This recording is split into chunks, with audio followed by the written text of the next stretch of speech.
Get him out before the delegation arrives. Natalie Prescott's voice carried across the marble atrium of Prescott Defense Systems, sharp enough to silence conversations on 2 floors. 2 uniformed police officers stood near Jason Miller, a 45-year-old single father wearing a faded navy work jacket, plain gray shirt, worn jeans, and boots that looked painfully ordinary beneath the crystal lights of a billion-dollar corporation. Jason did not argue. He glanced at the enormous digital clock above reception. 1:34 p.m. Then he looked directly at Natalie. You have 11 minutes to change your mind. A nervous laugh came from somewhere near the elevators.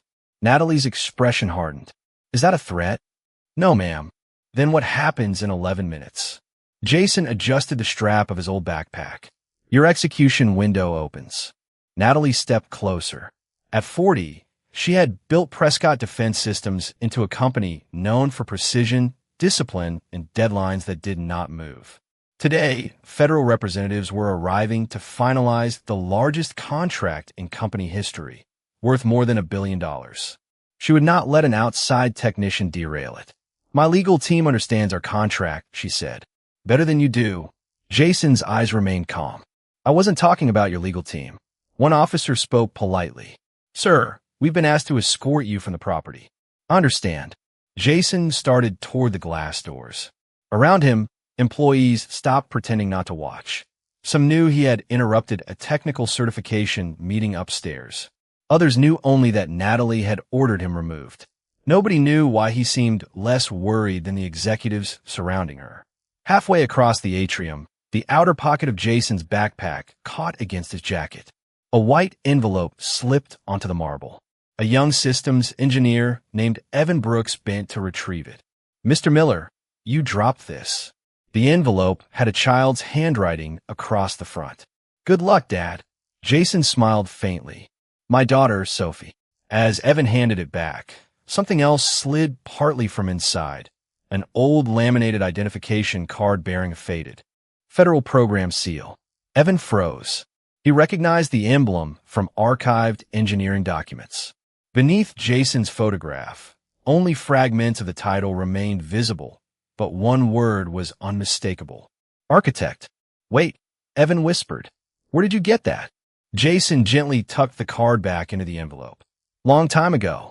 Mr. Miller, were you part of the original, Evan? Natalie's voice cut across the lobby.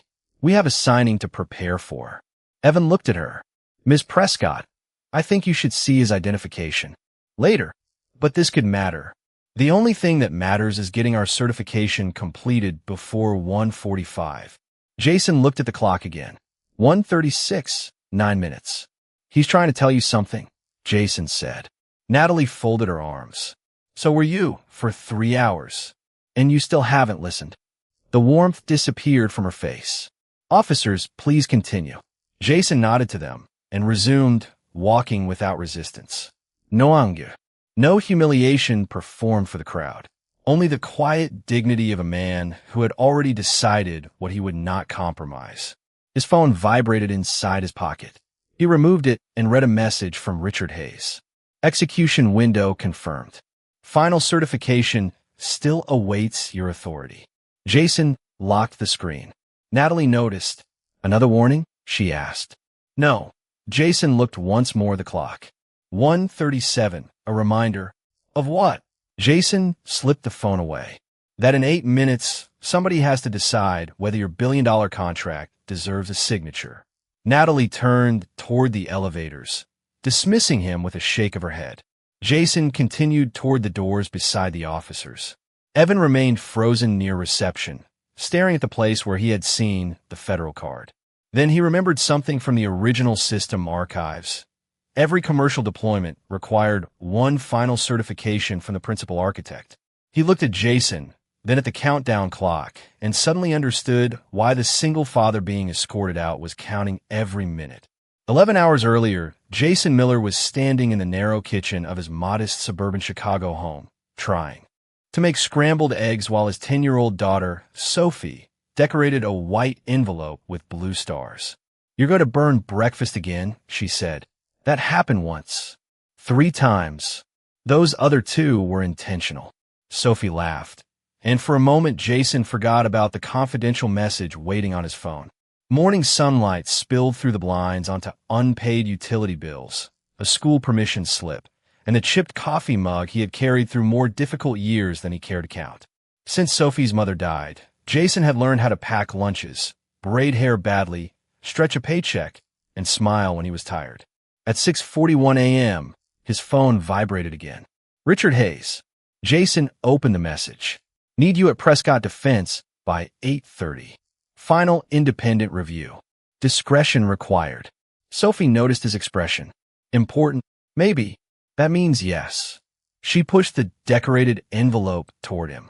Then take this. Jason smiled. What is it? You can open it if your day gets bad. How bad? Dad bad. He slipped the envelope into his backpack without opening it. That's serious. At 7:25, he dropped Sophie at school, promised to be home for dinner, then drove his 12-year-old Ford pickup toward downtown. Prescott Defense Systems occupied a glass tower overlooking the Chicago River, and by the time Jason arrived, banners in the lobby were already celebrating the company's new federal autonomous coordination contract. More than $1 billion. Thousands of jobs. Years of development. Jason ignored the displays. At reception, he gave his name. The woman behind the desk searched her computer twice. I don't see a company listed for you. There isn't one. Who requested your visit? Richard Hayes. Her posture changed slightly. Federal Program Office? Yes. A secure authorization appeared on her screen moments later. She printed Jason a temporary badge and directed him upstairs. Evan Brooks met him outside the systems lab.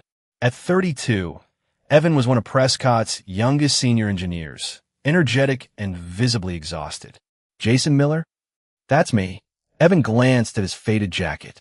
Richard didn't tell us who he was. Sending. Probably because he wanted you focused on the review. Inside, 3 walls were covered with architecture diagrams. Jason stood silently before the largest one. The technology had been modernized, renamed, polished, and expanded, but beneath all of it he recognized something familiar. A structure he had once drawn on whiteboards long before Prescott owned it. Evan noticed his stare. You've worked with this platform before? Something like it. How long ago? Jason did not answer. Instead, he pointed toward the emergency coordination layer. Show me your simultaneous regional handoff test. Evan frowned. That isn't in the final certification matrix. Run it anyway. Why? Jason looked at him. Because emergencies don't read certification matrices. Evan hesitated, then entered the commands. 2 control centers shifted into emergency mode. Green. See? Evan said. Jason shook his head. Add the 3rd center. Evan did. The screen flashed amber. Authorization conflict. Evan's smile disappeared. That shouldn't happen. Again, the 2nd test failed. Then the 3rd. Evan leaned toward the monitor. How did you know? Jason studied the synchronization sequence. Someone changed the original verification handshake. Evan turned slowly. Original. Jason's phone vibrated. Richard Hayes had sent another message. Jason read it once. Your certification is the final requirement for execution. Evan caught only the final word before Jason locked the screen. Certification, he asked. Jason, what exactly did Richard bring you here to do? Jason looked at the 3 failed tests, then toward the billion-dollar celebration banner visible beyond the laboratory glass. To decide whether Natalie Prescott gets to sign that contract today. Evan stared at Jason as if waiting for him to admit he was joking. You decide whether Natalie signs? Jason kept his eyes on the diagnostic screen. I decide whether this architecture meets the condition required for final certification. That sounds like the same thing. Today it is. Evan pulled up the synchronization logs and enlarged the 3 failures. Then we need to tell Daniel. We need to reproduce the fault. Under controlled conditions first. For the next 20 minutes, they changed node priorities, simulated communications delays, and introduced emergency handoffs at different intervals. 2 centers worked perfectly. The 3rd changed everything. Each time, 3 regional control centers requested authority inside the same narrow recovery window. The verification layer produced conflicting commands. 5 tests. 5 failures. Evan leaned back. This isn't theoretical anymore. No. Could it happen in normal operation? Probably never. Evan exhaled. Jason continued. But emergency systems aren't designed for probably. At 9:17 a.m., the laboratory doors opened. Daniel Cross, Prescott's chief technology officer, entered first, followed by Natalie Prescott and 2 senior managers. Natalie moved with the confidence of someone whose schedule had already been divided into 5-minute increments. Why has final validation stopped? Daniel asked. Evan stood. We found an authorization conflict. Natalie looked at the amber warning. Severity? Potentially significant, Evan said. Jason stepped beside the monitor. Significant enough to postpone certification. Natalie's eyes moved to his temporary badge. And you are? Jason Miller. From which firm? Independent Review. That wasn't my question. Jason remained calm. Richard Hayes requested me personally. Natalie glanced at Daniel. Federal Program Office? Daniel nodded. Natalie, check her watch. Fine. Explain it. Jason showed her the test sequence. Your emergency coordination system works when 1 or 2 regional centers transition authority. Add a 3rd center within the same recovery window, and the verification sequence fails. Daniel leaned toward the screen. This scenario isn't part of the required federal matrix. It should be. Natalie's expression cooled. Our platform passed months of independent testing. Then one more test shouldn't frighten anyone. One senior manager frowned. Nobody is frightened. Jason looked at the 5 amber results. Good. Then delay the signing and investigate. Natalie gave a short breath of disbelief. You want me to delay a billion-dollar federal agreement over a scenario outside the approved certification requirements? I want you to delay it because you now know the system can fail. Under an artificial condition, 3 regional centers entering emergency mode simultaneously is unlikely, not artificial. Daniel stepped in. We can document the issue for the next revision. Jason shook his head. Not if you certify this version today. Natalie folded her arms. Mr. Miller, thousands of employees have spent years getting us to this afternoon. Federal representatives are flying in. Financing is committed. Partners are waiting. You're asking me to jeopardize all of that because you walked in this morning and ran a test nobody required. No, Jason said quietly. The test is asking you. Silence settled across the lab. Natalie studied him for several seconds. You seem remarkably confident for an outside reviewer. Confidence isn't relevant. The results are. And if I disagree? Jason looked toward the architecture diagram. Then call Richard Hayes before 1:45. Natalie's eyes narrowed. Why 1:45? That's when the execution window opens. My legal team knows that. Then they should also know what happens if final certification is missing. Natalie stepped closer. Whose certification? Jason reached toward his jacket, almost revealing the old federal identification card, then stopped. Ask Richard. Natalie turned to Daniel. Prepare the signing package. We are not moving the schedule. She walked out with the managers. Evan waited until the doors closed. Why didn't you tell her? Jason looked at the 5 failed tests. Because she already had enough information to make the right decision. His phone vibrated. A secure message from Richard appeared. Execution authority verified. Your signature remains mandatory. Do not certify if safety conditions are unmet. Evan read Jason's expression. She really can't sign without you, can she? Jason locked the phone. She can sign anything she wants. He looked toward the door Natalie had just closed. It just won't become a contract. By 10:06 a.m., Jason was sitting across from Natalie in a private conference room 3 floors above a testing lab. Between them lay a 2-page certification statement and a black fountain pen. Daniel stood near the window, while Evan remained beside the door, carrying the tablet with 5 failed test results. Natalie pushed the document forward. This doesn't certify the system as flawless, she said. It simply acknowledges that your test falls outside the required federal matrix and does not justify delaying execution. Jason read the first paragraph, then the second. That isn't what the evidence says. The evidence shows an anomaly under an extremely unlikely condition. The evidence shows 5 reproducible failures. Under a test you introduced. A system doesn't care who introduced the test. Natalie leaned back. Mr. Miller, I have 11,000 employees whose livelihoods are connected to this agreement. Suppliers have expanded facilities. Families have relocated. Investors committed capital based on today's execution. Responsibility means considering all of that. Jason nodded. It does. Then sign. No, Daniel looked down. Evan said nothing. Natalie's expression tightened. You didn't even consider it. I've been considering it since the first failure. Then perhaps this will help. She opened another folder. We authorized a consulting payment of $25,000. I'm prepared to increase it to $75,000 if you complete your review today and acknowledge that further testing can occur after execution. Jason looked at the number without touching the paper. $75,000 could replace his aging pickup. It could cover Sophie's school expenses for years. It could erase the credit card balance he had been quietly carrying since his wife's final months. For a single father who measured grocery bills before reaching the register, it was real money. Natalie noticed his hesitation. That would make a difference, wouldn't it? Jason slowly reached into his backpack. He removed Sophie's white envelope and opened it for the first time. Inside was a drawing of the two of them beneath a crooked blue sky. At the bottom, Sophie had written, "Good luck, Dad. Do the right thing, even if people get mad."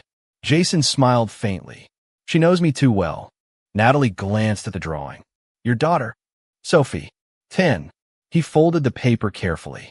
She can inherit my debt someday, if life goes badly enough. She won't inherit my dishonesty. Natalie's face cooled. Nobody is asking you to be dishonest. Jason tapped the certification statement. This says there is insufficient technical cause to delay execution. I have 5 test results saying otherwise. Daniel finally spoke. Natalie, perhaps we should request a short extension. She turned sharply. And tell the federal delegation what? That an outside reviewer invented a new test 4 hours before signing. Tell them the truth, Jason said. Natalie looked back at him. You seem determined to make yourself indispensable. I'm trying to make myself unnecessary. Fix the flaw and you won't need me. And until then, no certificación. Natalie stood. You do not control this company. Correct. You do not control this contract. Jason paused. You should call Richard before saying that again. Natalie's patience finally broke. Enough with Richard Hayes. You came into my company, disrupted my technical team, challenged certified engineers, and now you're implying that one unsigned statement gives you leverage over $1 billion agreement. Jason closed the folder.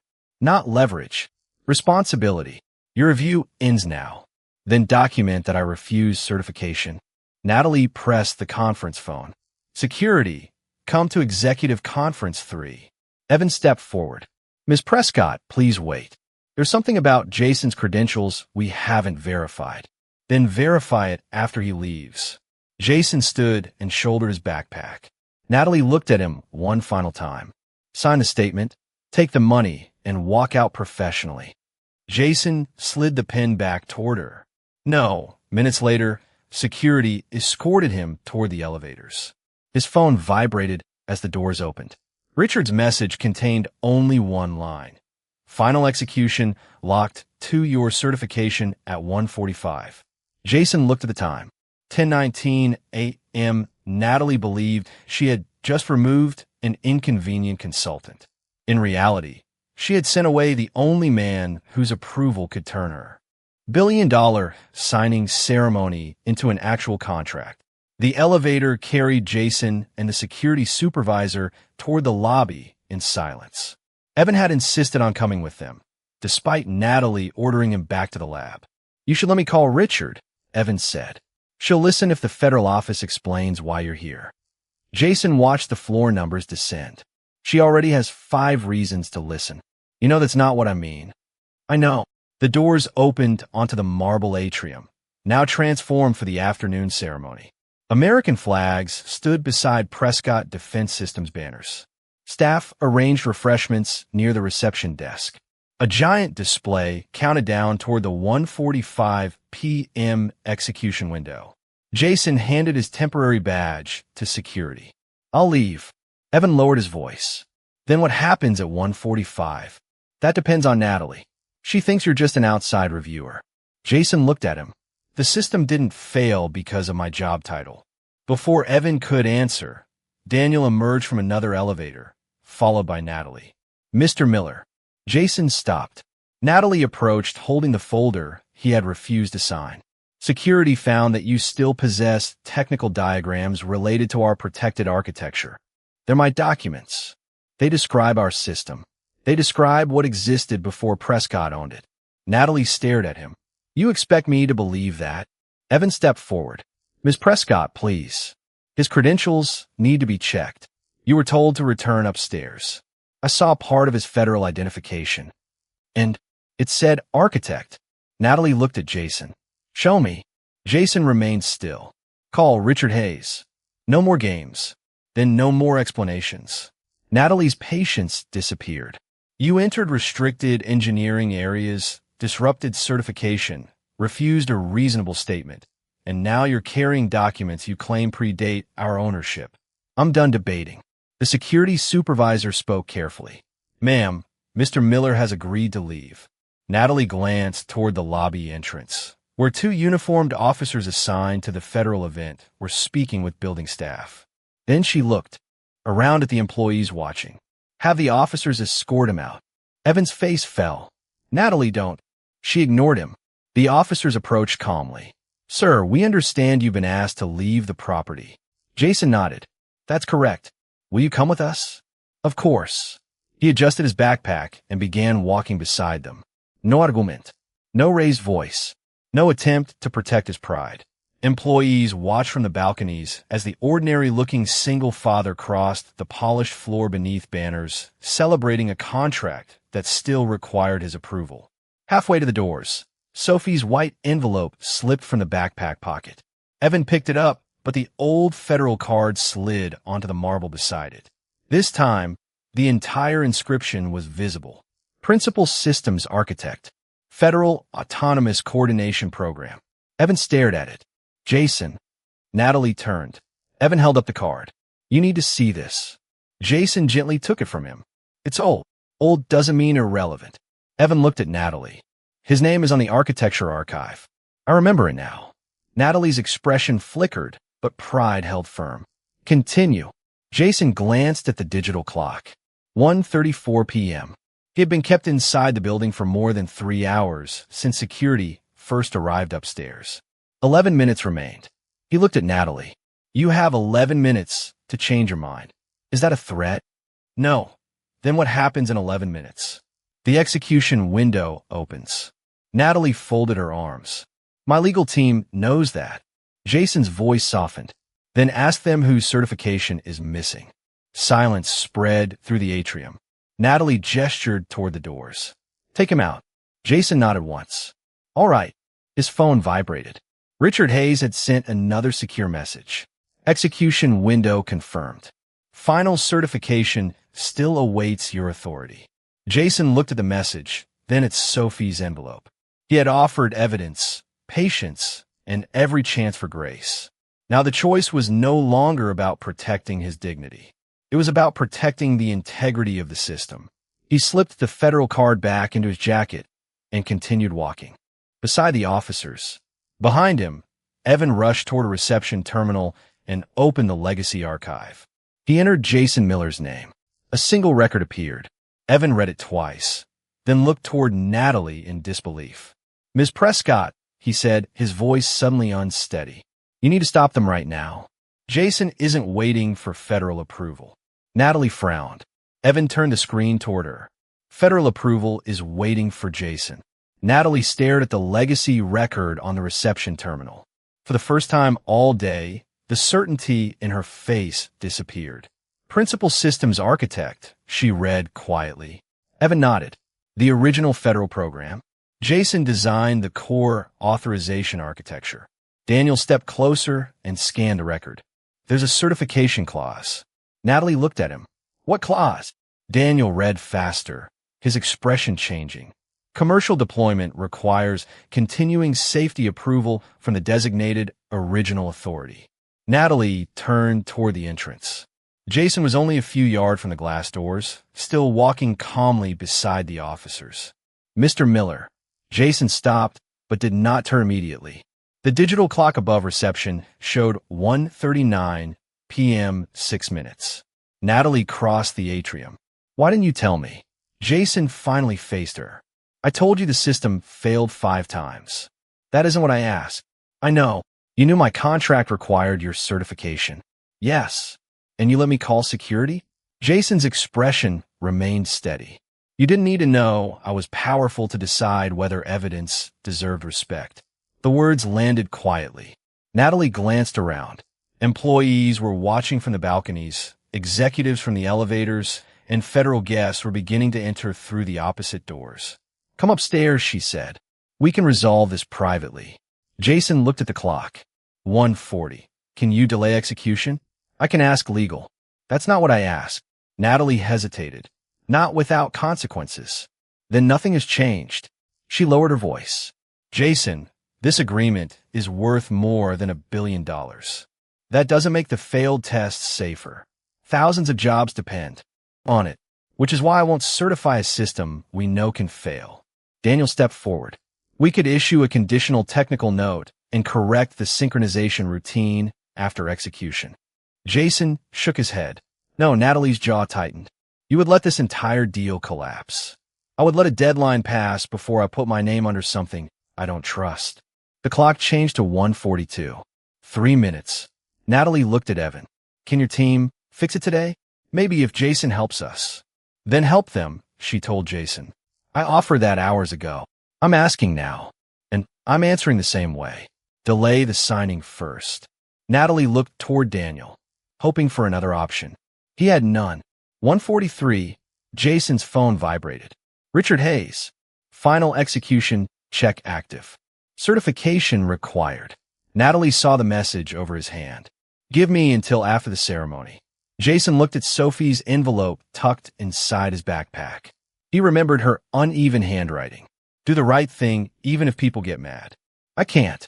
At 1:44, the federal portal appeared on the giant presentation screen upstairs, automatically mirrored on executive display near reception.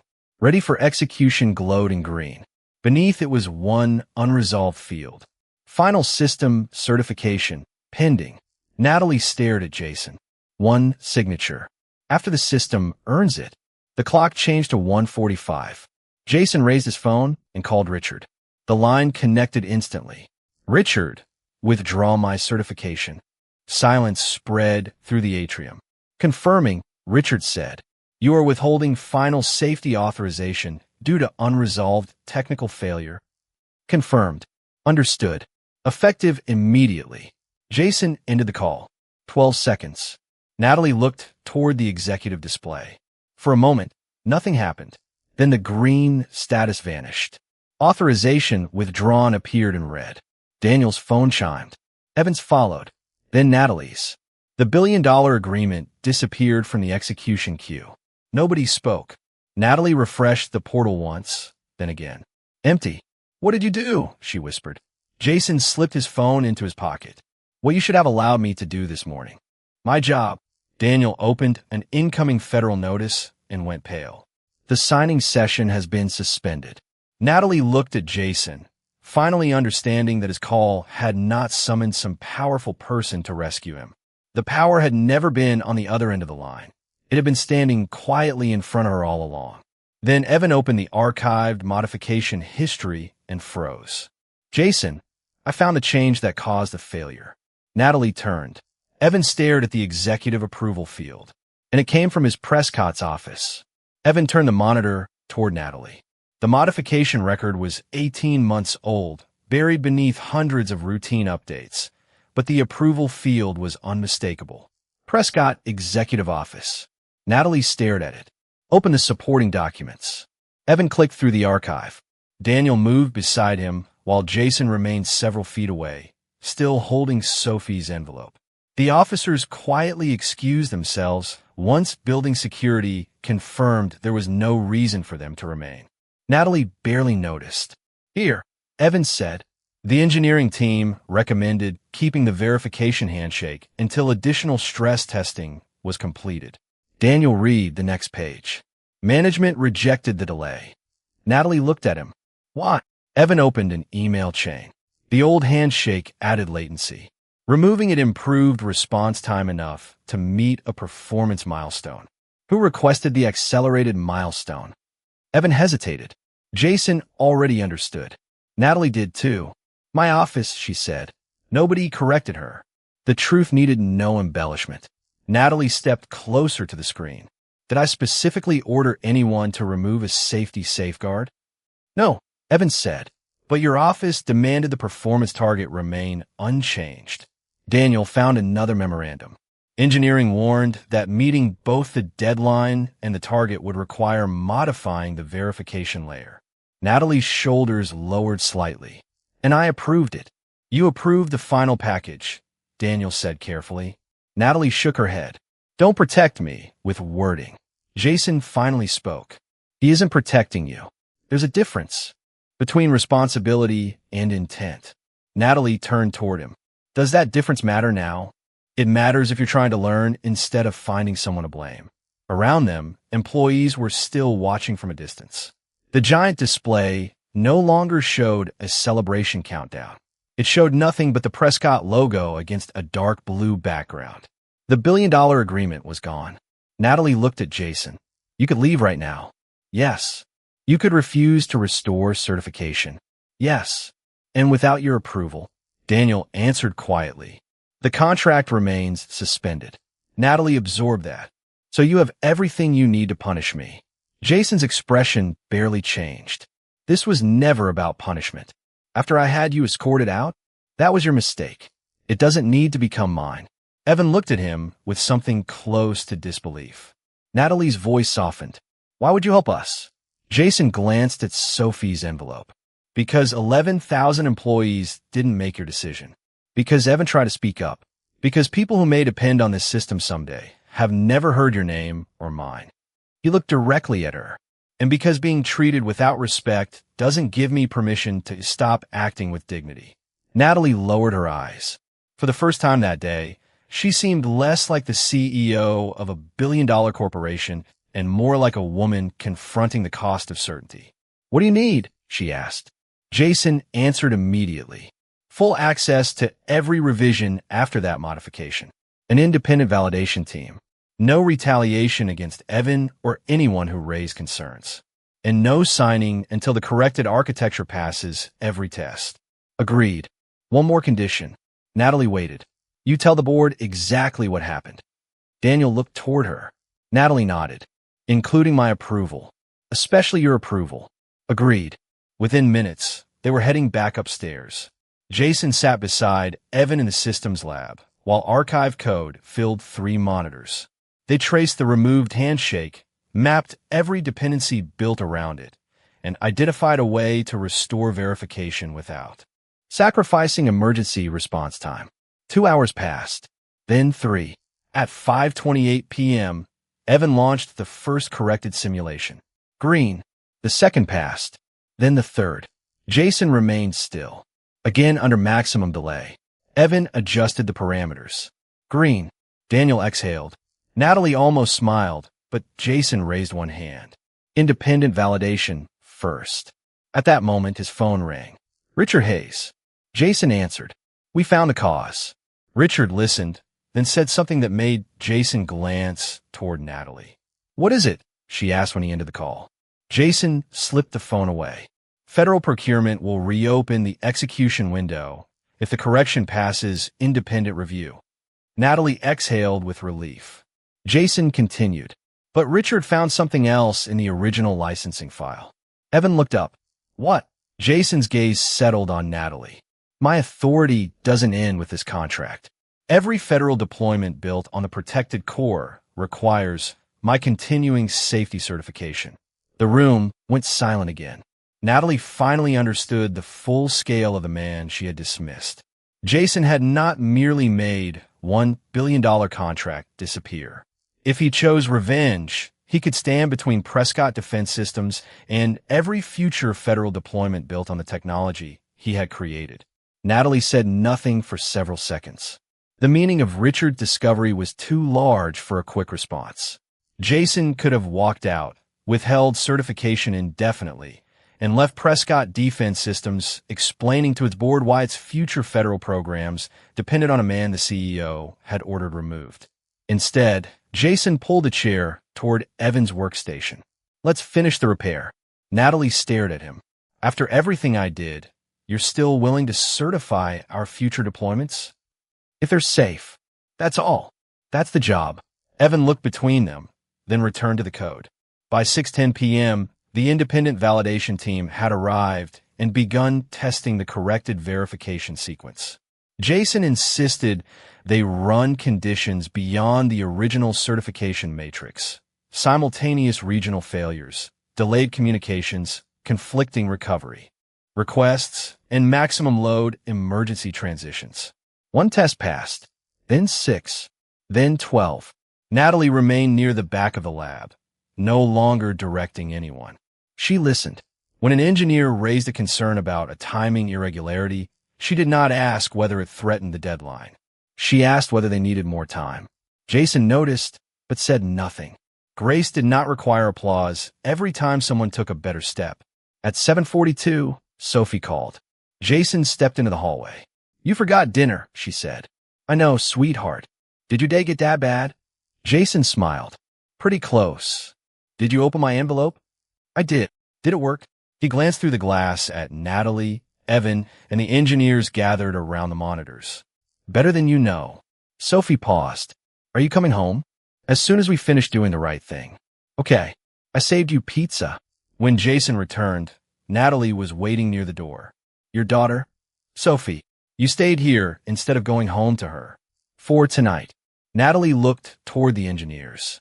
"I nearly traded all of this for a deadline." "Then don't waste what you learned." At 8:16, the independent team completed its final test. 28 scenarios. 28 passes. Evan leaned back and released a long breath. "It's clean." Jason reviewed the complete report himself. He checked every result, every signature, every exception field. Only then did he take out his phone. "Richard." Natalie watched silently. "Independent validation is complete. Correction verified. Restore my certification for this deployment." Richard confirmed the request. Less than 30 seconds later, Daniel's tablet chimed. The federal portal refreshed. Authorization restored. Eligible for execution. Evan smiled. Daniel closed his eyes with relief. Natalie did neither. She looked at Jason. "You could have made me beg. Would that have made the system safer?" "No, then it would have been about my pride." Natalie lowered her eyes. "And I've already seen what pride costs." Jason packed his notes into the faded backpack. "Tomorrow, you will tell the board everything." "I will. The engineers, too. Everyone, including why the flaw happened." Natalie nodded. "Including my office's approval." Jason zipped the bag. Then maybe today was expensive enough to be useful. The next morning, the atrium was filled again, but there were no celebration banners and no police officers waiting near reception. Hundreds of employees stood beneath the same digital display where the contract had vanished. Jason remained near the back beside Evan, hoping to leave unnoticed afterward. Natalie stepped to the center of the marble floor without a podium. "Yesterday," she began, "I believed leadership meant protecting a deadline at any cost. A man standing in this room showed me that leadership means protecting the truth when the cost becomes uncomfortable." She turned toward Jason. "I ordered him removed because I respected his title less than my own." Then she faced her employees again. The technical failure was real. The warning was ignored. And the executive pressure that helped create the flaw came from my office. The atrium became completely silent. Natalie took a slow breath. "Jason Miller did not take our contract away to punish us. He stopped it because I refused to stop myself." She looked directly at him. "And when he had every reason to walk away, he came back and saved the system anyway." The silence lasted longer than Natalie expected. No applause came at first, and she did not ask for any. She stood beneath the enormous display with her hands at her sides, allowing 11,000 careers, one restored contract, and one terrible decision to settle into a truth everyone could understand. Then she looked toward Jason. There's one more thing. Jason remained beside Evan. The board met at 7 this morning. We want you to become Chief Systems Integrity Officer. Full executive authority, your own team, and compensation appropriate to the responsibility. A murmur moved through the atrium. Jason gave a small smile. No, thank you. Natalie blinked. You haven't heard the number. I don't need the number. Why? Jason glanced at the white envelope tucked safely inside his backpack.